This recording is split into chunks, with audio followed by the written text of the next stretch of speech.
Hi friends, welcome to Gunni channel. నేను మీ విజయ. ఇవాళ మన రెసిపీ బర్బట్టి అంటే బీన్స్. బర్బట్టి అందరికీ ఇష్టపడరు, కానీ నేను చూపించే స్టైల్లో ఒకసారి మీరు ట్రై చేయండి.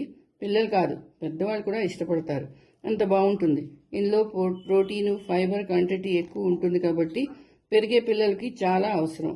కాబట్టి వీక్లీ వన్స్ టైం అయినా ఇలా చేసుకోండి. చాలా చాలా బాగుంటుంది. మీరు ఇలా చేస్తే అందరూ ఇష్టపడతారు. ఇది చపాతీలోకి, రోటీలోకి, ఇంకా అన్నంలో కూడా చాలా బాగుంటుంది. మరి రండి ఎలా చేస్తారో చెప్తాను. ముందుగా బర్బట్టిని సన్నగా తరిగించుకున్నానండి. ఇలాగా ఇందులో ఒక దుంప చిన్నగా సన్నగా తరిగి పెట్టుకున్నాను. ఈ దుంప అయితే బైండింగ్ కోసం అవసరం పడుతుందండి. సో ముందు ఇలా తరుక్కొని పెట్టుకోవాలి. ముందుగా స్టవ్ ఆన్ చేసుకున్నాను, కుక్కర్ పెట్టుకున్నాను. కుక్కర్లో కొంచెం నూనె వేస్తాను.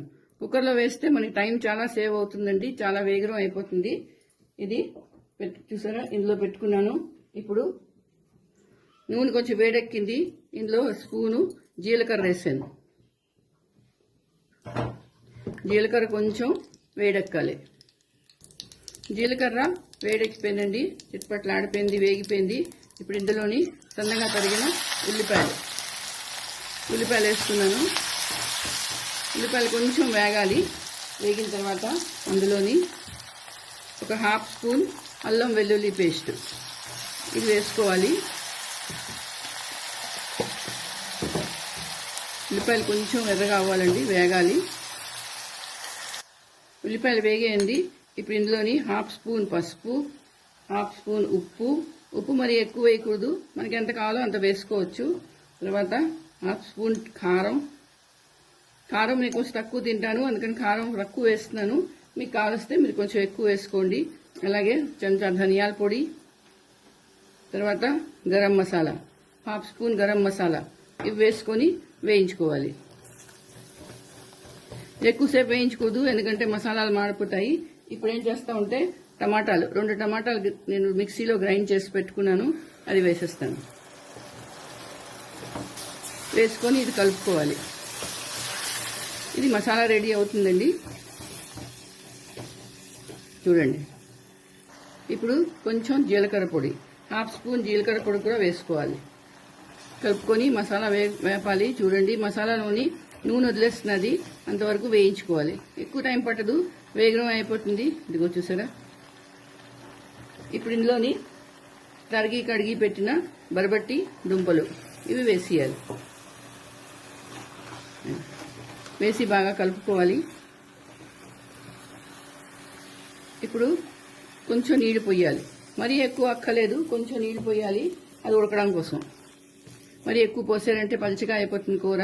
మీకు వచ్చేసారా. ఇలా పెట్టుకొని ఇప్పుడు కుక్కర్కి మూత పెట్టుకోవాలి.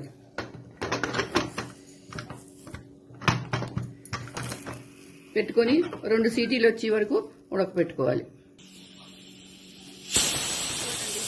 అయిపోయింది, నేను గ్యాస్ బంద్ చేస్తున్నాను. ఆ తర్వాత చల్లారి వరకు వెయిట్ చేద్దాం.